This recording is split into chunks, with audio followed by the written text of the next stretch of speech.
Goal Getting Podcast, episode 24. Hello, goal getters. This is Tony Woodall, your host with Goal Getting Podcast.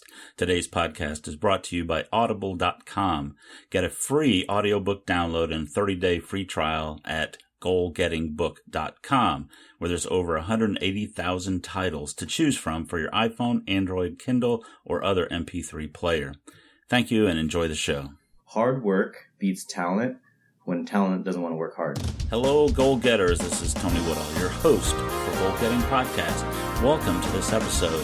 I want to thank you for coming back and listening to us again. This is a great episode with a good friend of mine, and I feel really blessed to have had the opportunity to speak with Eugene Chen. Eugene's a co-worker and an inspiration to me. I've watched Eugene grow at our company. We started at about the same time into different positions, and I worked closely with Eugene on several projects, and I have really enjoyed speaking with him and watching him grow. We were in Toastmasters together, and you'll find out more about that in the show, but Eugene is dynamite. He is one of the most inspirational people I've met at the company, and I really enjoy spending time with him as a friend, as well as an associate, and just an all-around good relationship with him in Toastmasters, etc. So you're going to really enjoy this show. He's got some great golden nuggets to share, and he has some great inspiration because he has taken goal setting and goal getting to be what it is, and he has achieved many of the goals that he set not only for our Toastmasters Club, but also for himself, and I'm going to let him tell you about some of that. So we're going to get on with the show and listen to my friend, Eugene Chen.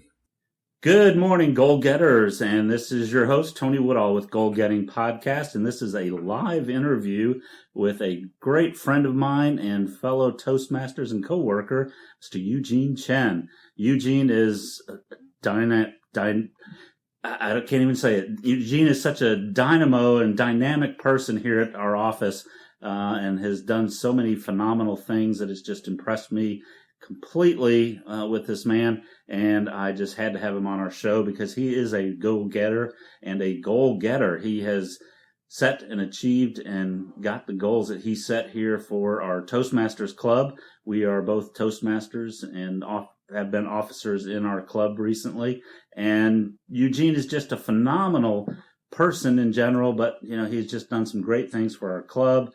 His role with the company started about the same time I did, and he's just progressed in such a way. When we talk on Goal Getting Podcast about, setting goals and achieving those goals, and Eugene, I think, is the epitome of, a goal getter on our show, somebody who, wants to achieve something, gets into a role, and looks at what he needs to do, sets the action plan, and goes about doing it. So I am going to introduce you to my good friend, Mr. Eugene Chen. Eugene, welcome to the show. Thanks so much for having me, Tony. I really appreciate being on the podcast. Thank you. And as I mentioned, you are a fellow employee and co-worker with me here at the bank, and you also are a fellow Toastmaster. That's We've right. started as charter members for our Toastmasters Club here, and we did a 1 year, and then we became a 2-year club. The start of the second year, you became president of the club, and we just have taken off since then.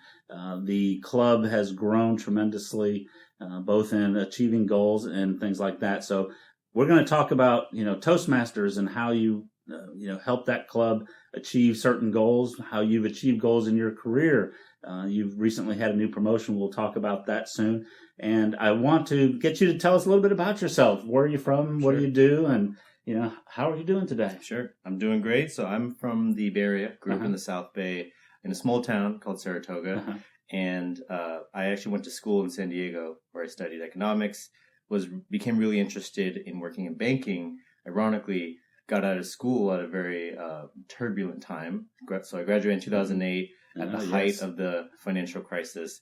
And ironically, I was a kind of a eager and green-eyed, fresh grad looking to get his start in banking, and most banks were kind of collapsing at that time. But took me a little while, but I came across First Republic Bank, which was kind of a gem in that it was doing really well as an institution, didn't engage in subprime mortgage lending, was just really healthy financially. And that's where I got my first start. So I joined November 2010, which is nearly 5 years ago. Started off as a fraud analyst, worked in that role as a year, got a really good understanding of how financial transactions work.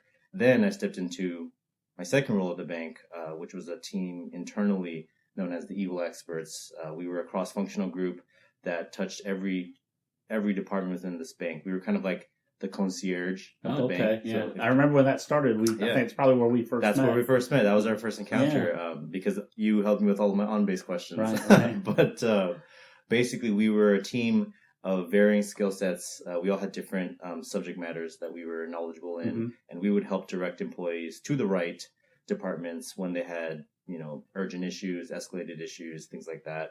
So that was a really great, for me personally, that was a great opportunity because having that love for banking, I got to really understand the deposit side of the house, the lending side of the house. I got to learn about investments. I got to learn about marketing. I got to learn about all the pieces that make First Republic Bank. So that was a great experience. I did that for another year and then started to segue into social media. Most people don't really see the transition there because how do you go from this, bank facing team to social media? But the thing is, the best social media professionals are cross-functional in nature, right? Because they need to understand a lot of different topics all at once. Social media professionals are typically known as the best generalists out there because they have a broad knowledge in a lot of different things. Knowing that I had that background, my boss at the time recruited me, or my boss now recruited me for her team. She was building a social media program. And what she told me at the time was, we were building an external social media team. We're also building an internal social media team. We use a social platform to help our employees connect better, work smarter, add some more time in their day, become a little more productive, become a little more efficient as they're working in their day-to-day. So that's been a great journey. And along the ride, I joined Toastmasters because in all the roles that I've had, I've always had to do presentations, and public speaking wasn't always something that came naturally to me. So I had heard about Toastmasters for years, but never really kind of worked up the courage to go join until our club formed at First Republic, and that's been an incredible journey. So the rest is history. The rest is history, and it's a fantastic history to boot. You talked about this new role with the social media, and that is a new program that the bank started, and you were part of that initial growth, initial seed that started this whole program, because social media is becoming very important in business and in banking especially. It's becoming even more important. So you did that, but you worked on the internal collaboration team or an internal social media team dealing with internal people, correct? Not right. External. That's right. And the benefit of that for business, is getting what engagement with the employees and. Well, the big challenge is that as organizations grow, it becomes harder and harder to communicate internally. You've heard countless stories of silos forming within companies, right, especially when they have rapid growth. Lots of departments form pretty quickly. Lots of employees start joining. And in doing that, for other companies that kind of face this problem, they start to lose their culture a little bit, start to lose that identity. And people have a tough time just kind of navigating throughout the organization. And with the prominence of social media has become it is the fastest adopted communication and media platform of all time, right? And so over the years, in the last 10 years, companies have started to leverage social platforms internally, and social media has really kind of taken over the classic intranet, right? So and for some companies, social media has even taken over email, right? So this is kind of the way companies are kind of talking internally now. So we kind of moved along in that effort, and we built a social media platform internally for just employees. And the idea was this was going to be a place that people could go to get to know their colleagues, right? If they're new to the organization, they can find expertise when they're looking to refer business, when they're looking for subject matter experts. This is a place where they can go to crowdsource for information when they need help, when they need to resolve a client issue. And it's also a great way to disseminate information too, especially with some of our teams that have, 5 employees or 10 employees, so relatively small teams. They can reach hundreds of employees at one time by leveraging social. Gotcha. Right? And that's kind of the power of social media. Excellent. Let's go to Toastmasters because that's been a phenomenal rise. We started our club 2 years ago. Mm-hmm. It was a great club. It grew and did very well. And then you were elected president July of 2014, I believe, is when we started. I went as the vice president of public relations. You became president, and you started setting goals and building a success plan. So tell the audience about goals and how you did that, and some of the things that you have to look for if you're interested in building a good Toastmasters club and learning. And the good thing, what's some of the benefits obviously of public speaking, getting over fear of public speaking, learning how to speak better. But there's also leadership skills that are taught in First Republic. And how did you use First Republic's Toastmasters Club to learn some of that, and grow in your careers? Because as I said, you recently got a promotion we'll talk about in a little while. That is just, phenomenal from where you began 5 years ago to this promotion.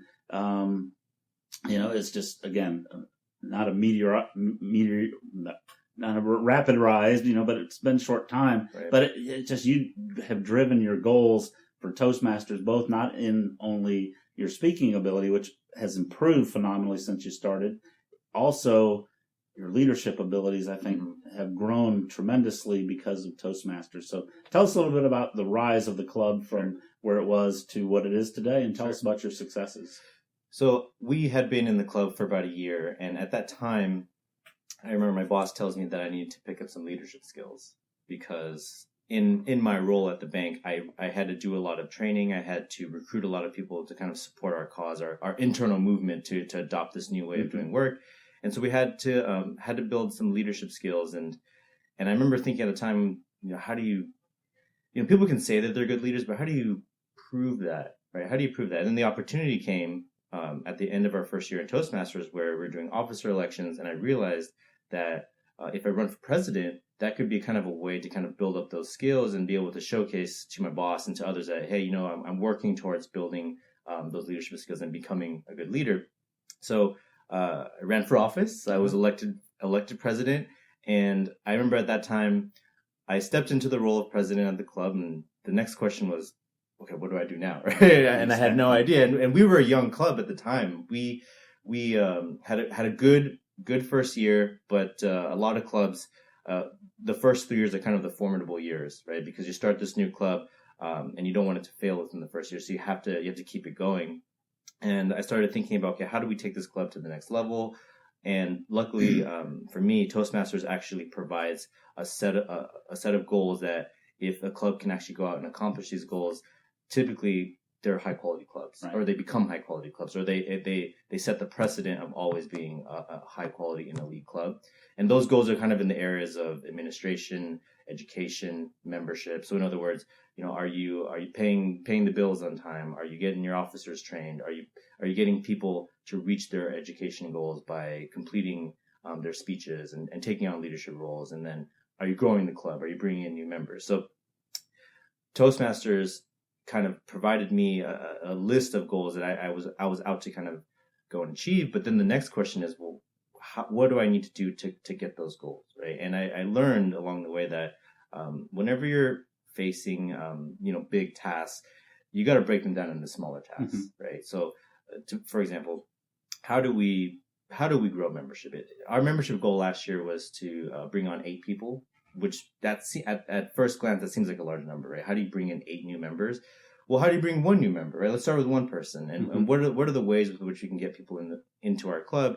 And that's why we had you, our VP of public relations. Let's put together a marketing strategy. Let's put together an online community. Let's get some newsletters out. Let's get some word of mouth marketing going on with some of our members. Let's get people to bring in colleagues from their own departments or whatnot. Let's put together programs that incentivize people to come to the club.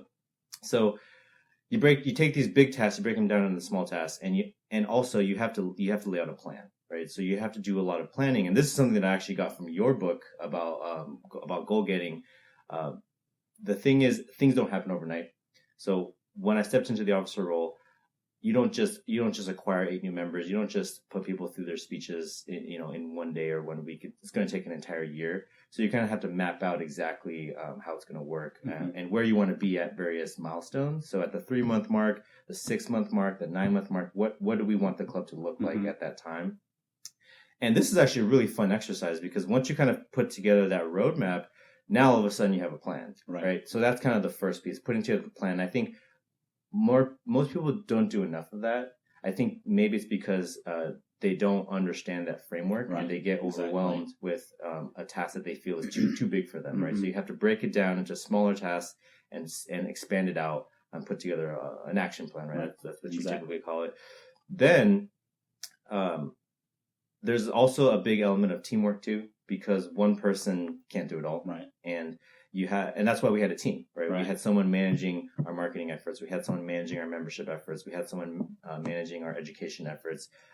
And I was out there kind of facilitating the whole process as well. So the next challenge is, well, how do you get the team to buy in? And it's really just a conversation that you have with them explaining why are we doing this? You know, these folks signed up to be in these roles, but you as the leader, you have to explain to them why we're doing this, right? And once you kind of establish those shared goals, then people are bought in and everyone understands what their role is and everyone understands how they're contributing to the broader success of the club, right? So as the months went on, we started, we got to work and we started knocking off goal by goal almost everything that we set out to accomplish. Right. So it's been quite a ride. And then also kind of tying this back to the beginning, well, now after having that wonderful experience, now when people say, can you give me an example of a time that you had to lead a team or you had to, tell me about your ability as a leader? Now I have a story I can tell them about how we took the club to the next level. Exactly.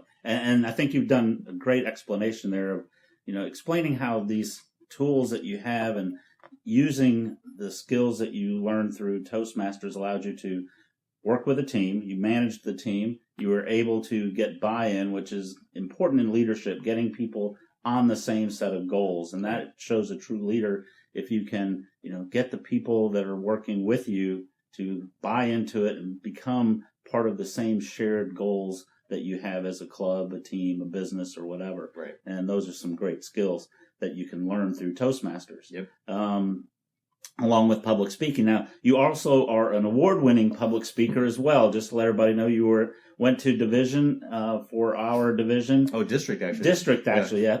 I forgot. I keep getting those confused which one's higher. But for district, for the humorous speech contest, which is one of the things that you do have an opportunity to compete at, certain levels, the club level, then the area level, and then to district and division. Or is that backwards? Division, then district. Division, then district. Can't I get those right? Anyway, you did a great job. You made it to the district championship for humorous speech contest. And this year you helped lead our club. We had several other speakers who made it to different areas of that. And not only did you get us to do those particular skills, you also took the club to some high levels in the area. What what type of awards or recognitions did the club earn thanks to the work that you did? Well, the goals that you had set. A couple things. First, I never thought I would ever win a speech contest, and you would be surprised what a little preparation can do for you. And going back to the whole goals for the club, the original reason why I participated in that speech contest, we started at the club level, was because I kind of want to just set the tone. It's hard to get people to participate in contests because, I think it's just the competitive nature. People don't want to compete with their colleagues. But competition is a good thing, right? It brings the best out of people. And I felt like as a leader, I had to kind of set the tone and just participate, right? If you're gonna put on a speech contest, you have to participate, right? So that was kind of the humble beginnings for that journey. But then as I kind of got into it, and I never consider myself a comedian or anything. So how am I going to get these people to really be entertained by what I'm going to put together? I spent about a month just kind of watching comedians, watching, other funny pieces on YouTube, and started to kind of get an idea of what I wanted to talk about. And I started writing out a story. I started injecting, the punchlines here and there. And I came up with a narrative that I thought would really resonate with people. So my speech was about dating, right? Dating is always a topic that people love to talk about. So I started talking about dating, and then I thought to myself, well, wait a minute. If I'm going to be giving this speech to Toastmasters, dating is a topic that always resonates with everyone, but what if I also talked about Toastmasters itself and kind of made fun of Toastmasters at the same time? So that's kind of how I came up with a speech about why you should never date Toastmasters, and that was all of a sudden that was my title, and all of a sudden, and it's funny because when I was writing that speech, it took some time to get to that big aha moment, but once I realized what I wanted to talk about, the speech took me minutes to write. I already knew what it was going to be. So anyway, so I won the contest and then moved on to the area. And at that point, then I started to feel the nerves because you don't know who you're going to face in the next round. But I was fortunate to win the area, and then I won the division after that. And then, made it all the way to the district. And just to give everyone some perspective of what that means, the district is about 300 clubs from the San Francisco area all the way down to Monterey. Wow. So every club rolls up to the district, and we belong to District 4. So finally got to that stage. Came in second place, and which I'm really happy about because as the division champion, I was representing Division E. There were 9 other division champions that I went up against in the contest. So just being able to place was a huge honor. But to your question, after that whole contest series was over, people started to know who we were. Right. People came up to me after the contest and said, "What club do you belong to?" And I said, First Republic Toastmasters.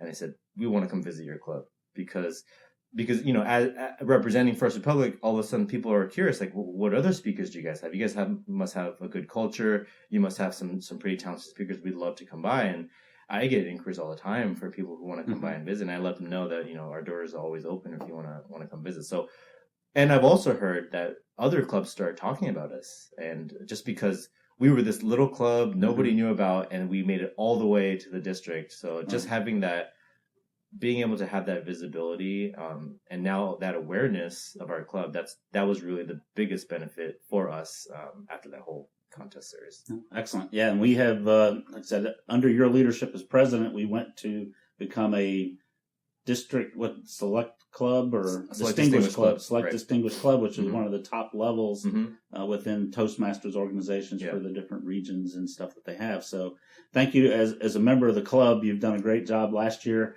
as president. And now my understanding is because of the skills that you've learned at Toastmasters as an officer and just as a public speaker, you are now going into a new role within Toastmasters. So not only are you having a new role at FRB and a promotion there, you are now being the area director for this particular area in San Francisco. Yeah, so what that means is every club rolls up to an area, and every area rolls up to a division, every division rolls up to a district, right? So last year, I finished my term as president of the club. Now I'm going to be the area E4 director, which means 6 clubs. Now I oversee 6 clubs, one of them still being First Republic. So now I'm kind of moving on the leadership track to the next level, and it comes with a whole new set of challenges. Every club's different. Every club has their own different culture, different struggles, different challenges, different skill sets. But I'm looking forward to moving on to the next level. And I think that's, your leadership skills and the things that you've learned at Toastmasters is going to help all the clubs in our area grow tremendously. I'm looking forward to working with you on that and, just seeing how we can take this leadership area or this leadership skills that you have in this area and turning this area into a select area within Toastmasters. Your skills and the things that you've done in your life here, just in the last 5 years that I've known you, have, really, they kind of remind me of a quote that Richard Branson has that I've talked about. It's going to be one of my quotes of the day, that he says that if somebody offers you an amazing opportunity and you think, well, I don't really know how to do that, say yes. Yes. And then learn how to do it later. That's totally true. And that's one of my favorite quotes, because that's, if you're going to progress in life, if you want a better job, if you want to, achieve, amazing goals, you have to take amazing opportunities when they're presented to you. And I think you've kind of done that, from the things I see. You didn't hang around and wait for somebody to make you do something. An opportunity was offered, you said yes, and then you ran with that. So, as we're talking here, is there a quote that you use or that you hang on your wall or that, inspires you in your daily life? Yes, definitely. I got this quote. There's a lot of quotes that I've really thought about over the years, but there's one that I found on Pinterest that I think about all the time. And the quote is, "Hard work beats talent when talent doesn't want to work hard. I like that. And the way I interpret that quote is, at least for me, I never consider myself, the smartest guy, the funniest speaker, or the best speaker, or whatnot. But the work ethic is there, right? And some people, there's a couple athletes that I've always looked up to. Michael Jordan being one of them, Kobe Bryant being one of them, because of their work ethics, right? They're all constantly working to improve themselves and are constantly working on their crafts, and knowing that. And Dwayne "The Rock" Johnson's a good one too. He always says, "Be the hardest worker in the room, and that's the key to success. If you're the hardest worker, you'll have no problems accomplishing your goals." And maintaining that mindset gives me the confidence that if I'm not the most talented person, my work ethic will beat the most talented people. Right. Excellent. Now, I talk about habits a lot, and how habits can either be detrimental or positive in our careers and in our attempts to achieve goals. Do you have any habits that you do that are, that help you get to where you're at? Yeah, definitely. For me, I kind of mentioned this earlier, but a little preparation goes a long way. And I grew up, being a huge sports fan, and I played basketball all my life. Big basketball fan.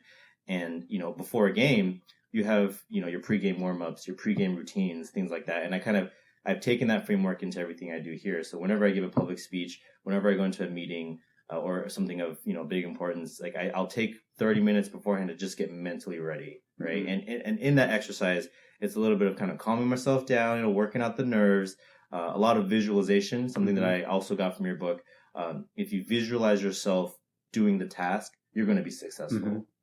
Because one, it kind of sets the tone, it gives you that confidence, and you kind of have a mental picture of what success is going to look like when you're performing the task, whether that's a basketball game, whether that's giving a speech, whether that's leading a business meeting. Exactly. So that's kind of become my ongoing habit. Preparation and visualization. Yeah. Yes. Visualization, folks, is really key to, achieving success. I know everybody's familiar with Michael Phelps, and one of the great stories that I've read about Michael Phelps as part of his habit routine is he uses visualization quite a bit. And his coach that he worked with, and unfortunately can't remember his name, but whenever Michael was getting ready to do, what ended up being one of his record-breaking swims that he did, his coach, before he got up on the starting block, would be to tell Michael, play the video. And that was just a signal to start visualizing him doing what he did best, and that was winning. So he had that as a part of his preparation, was this visualization of him doing a perfect job, a perfect swim, and winning. And as long as you do that, it will help you, to go further in your careers and in your goals. So that's great that you have that as one of your habits. Do you have any books that you read that have helped you? I do a lot of reading and recommend a lot of books, and I know that you do a lot of reading as well. I've heard some of the books that you recommended to the folks at Toastmasters. Do you have a book that you really resonate with, that has been very inspiring for you through the last 5 years, or even just your entire life? Yeah, there's a couple books that I've read. It's hard to pick one, but one's actually coming to mind right now. Are you familiar with Tim Grover? I am not. So Tim Grover is a famous trainer. He trained Michael Jordan. Oh, okay. And he, actually, at the time, when Michael Jordan picked him up, he was kind of unheard of. No one really knew this guy, but he became Michael Jordan's trainer, and then would move on to train all these other high-profile athletes. And he wrote a book called Relentless. And in that book, he actually talks about some of these superstar athletes that he's trained and what it was about them that made them so good at their craft. And that's kind of the title of the book. They're all relentless, right? And that's something that really resonated with me, because in my job and in Toastmasters, people have often told me that when they hear me speak about work or something that's not related to work, I sound very passionate, right? People say that to me all the time. And I also sound very, to Tim Grover's book, relentless, right? I just keep going, keep talking about it. I keep bringing it up with every challenge. I mean, with my day job, I'm in a role where I'm constantly trying to evangelize this new way of doing things. And in order to be successful at that, you have to be persistent. You have to constantly keep trying and keep trying new ways to accomplish the task. Same thing with Toastmasters. Mm-hmm. I mean, not everything that we tried over the year worked, right? Some things work, some things don't work, but you have to be able to be persistent and relentless enough to come back and try something else if it doesn't work out, right? So that's a book. Tim Grover's book has actually been instrumental for me whenever I ran into new challenges, whenever I failed at something and needed to pick myself back up. I was reminded that even the best people, like Michael Jordan, they don't always succeed. Right. Exactly. Yep. One of my mentor and one of my mastermind group coaches has taught me a new phrase, consistently persistent. That you talked about that, just, about that and being relentless. Mm-hmm. So I'm going to have to pick up that book. I like to read stories and learn about, sports athletes and how because those are, the top athletes are the ones who are consistently persistent and they do what it takes to get where they're at. They didn't just, I'll just do it tomorrow. That's right. They consider that, and just keep driving until they achieve their goals. Mm-hmm. Hello, goal getters. Tony Woodall with Goal Getting Podcast.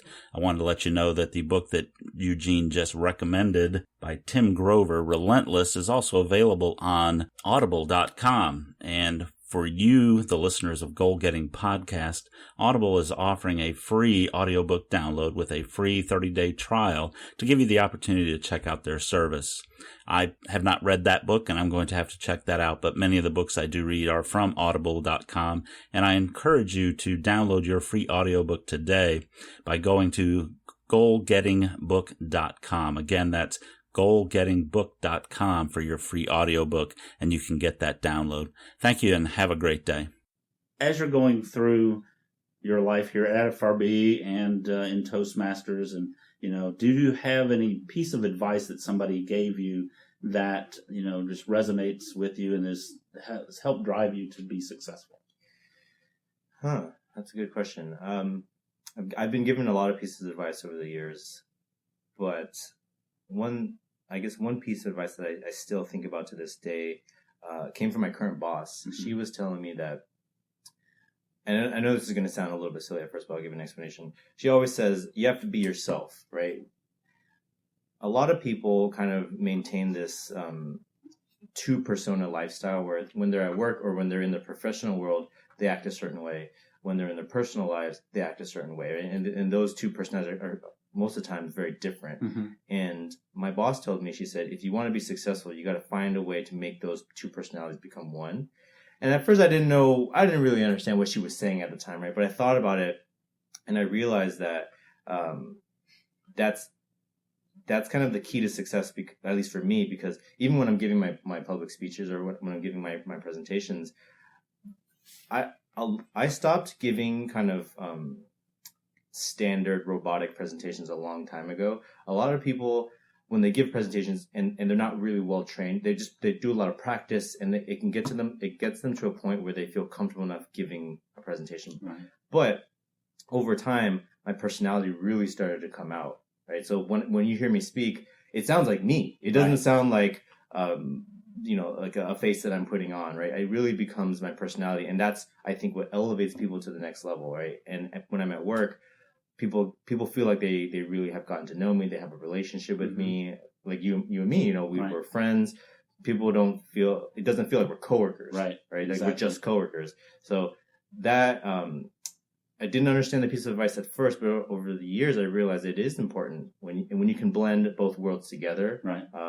It actually works out pretty well. And also, I think when I really started to realize the importance of this message she was giving me, it was when I was working in social media, because a lot of people they don't connect with their coworkers on Facebook or Twitter or whatnot because they consider social media their personal life. Mm-hmm. But as a social media professional, it all gets blended into one, right? So finding a way to kind of merge both worlds well was a great piece of advice that she gave me. No, that's excellent, and I think that's very true in business. One of the goals in sales and any other type of business, and for a business to a consumer, is if you want customers, they have to know you, like you, and trust you. Right. And the only way to do that is to be you. Right.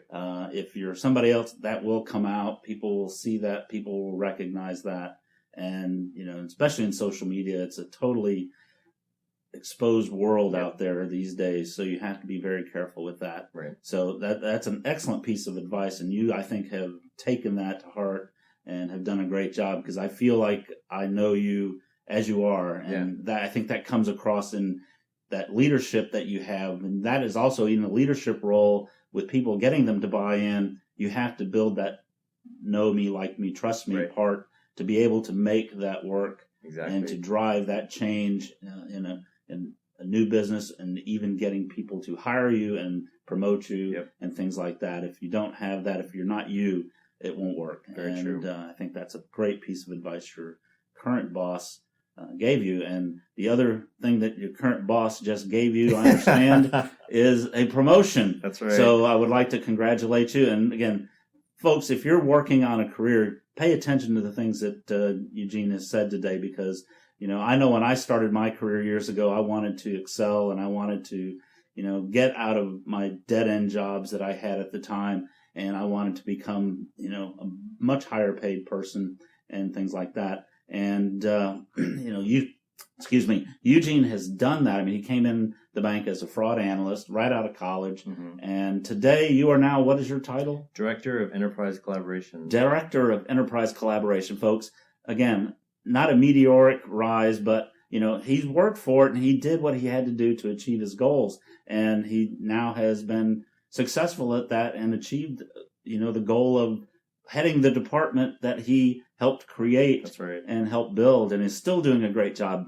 Our internal social media platform is, very helpful in getting information disseminated to everybody, and I use it frequently for our department that I work in. So congratulations on that, Eugene. Thank you. Area director and now director at work as well. Mm-hmm. You have a great future ahead of you, and I want to make sure that I take good care of your time here, and we're going to go ahead and get ready to say goodbye to everybody. But before we leave, with the goal getters who are out there, you've given some great golden nuggets of things that people can learn to become a better speaker.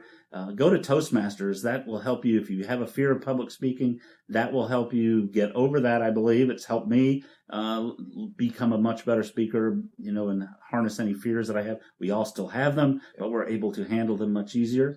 And it will also teach you some valuable leadership skills and give you practice and experience. If one of the things I used to hear in, when I wanted to get raises or positions or things like that was, well, you don't have any experience.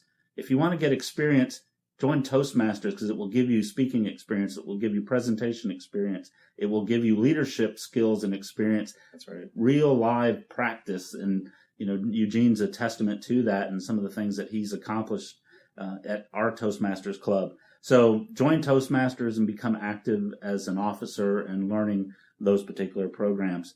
So Eugene, before we leave, do you have any parting words of wisdom that you would offer to our audience, of goal getters, people who are out there trying to achieve goals, whether it be become a better speaker or get over fears of speaking, or they want to improve their career to a level that they deserve? Yeah. How can they do that, or what are some words of wisdom that you might have for them? A couple things. First, I once was told that in your career you should never aim for just titles. You shouldn't say, my goal is to become a vice president one day. And I can honestly say I've never thought about. I've never aimed for titles. I aim for things that are bigger than that, right? Mm-hmm. I want to become the best leader. I actually want to become the best public speaker at this bank. Like that's my goal. That's a lofty goal, mm-hmm. by the way, because we have some great speakers mm-hmm. here. But that's what I'm aiming for. So I kind of aim high at these really broad goals, and the titles come with them, right? They're kind of a byproduct of the work that you put in. So really aim high, but also when you're coming up with a goal, if you have a dream or if you have something that you want to achieve, you have to put together a plan. If you could just put together the plan, I think you're 50% along the way, right? Because most people can't get to that part, right? Exactly. They can't get to that part, so they don't really know what they're doing, right? If they're trying to lose weight, trying to get into shape, if they're trying to advance their career, they want to triple their income or whatnot. Mm-hmm. They have a goal, but they don't know how to get it. Right. That's the problem. So coming up with a plan for yourself really makes a huge difference.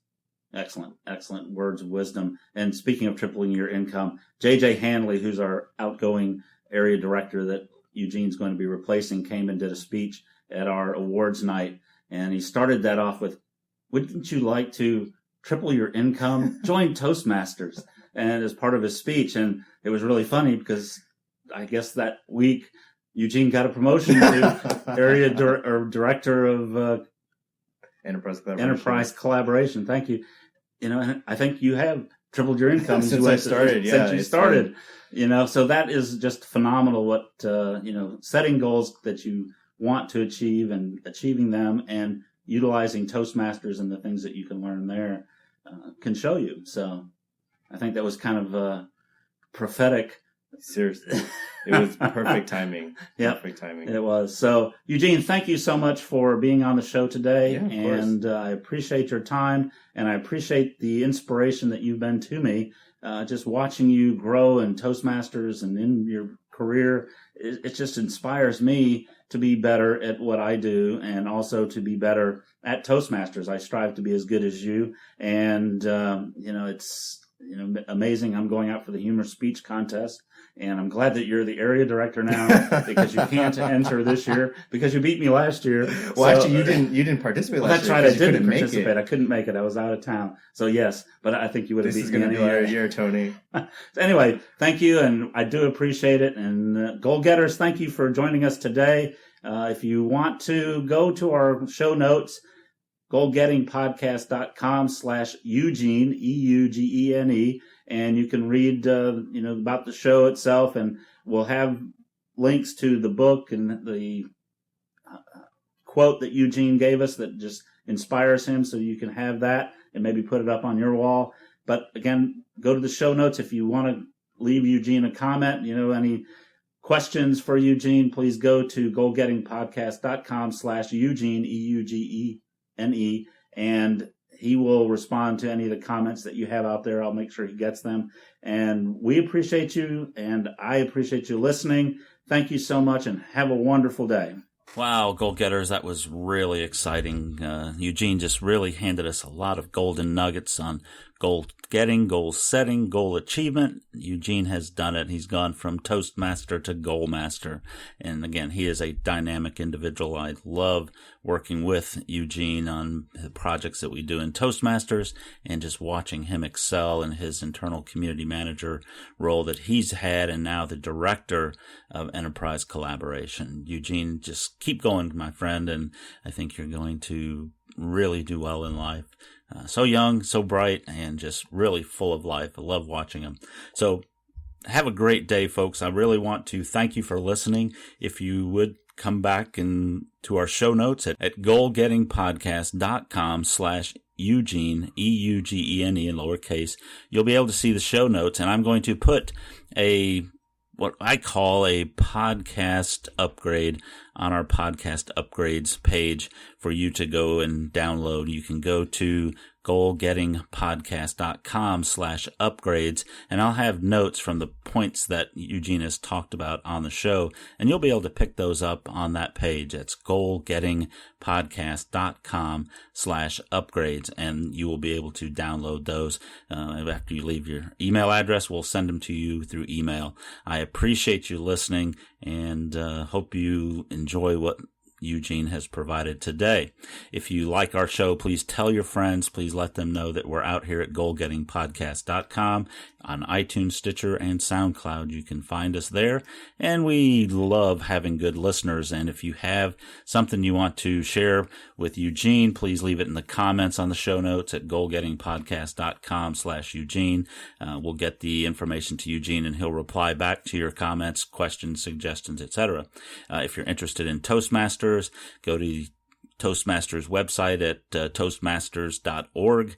There's a section and a link there to find a club near you, find one of those, and enjoy Toastmasters. Eugene and I both love going to Toastmasters. We have a great club at our company, but we're also involved with helping other clubs around our area, and Eugene is actually our area director. So go out and join Toastmasters. It'll help you build your public speaking skills. It'll help you build your leadership skills, and that will hopefully maybe give you a chance to increase your income 1, 2, 3 times, whatever. But go out and try it, and if you don't like it, that's fine. But I think you will learn to enjoy, being able to speak better. It will help you build your career, much like Eugene did.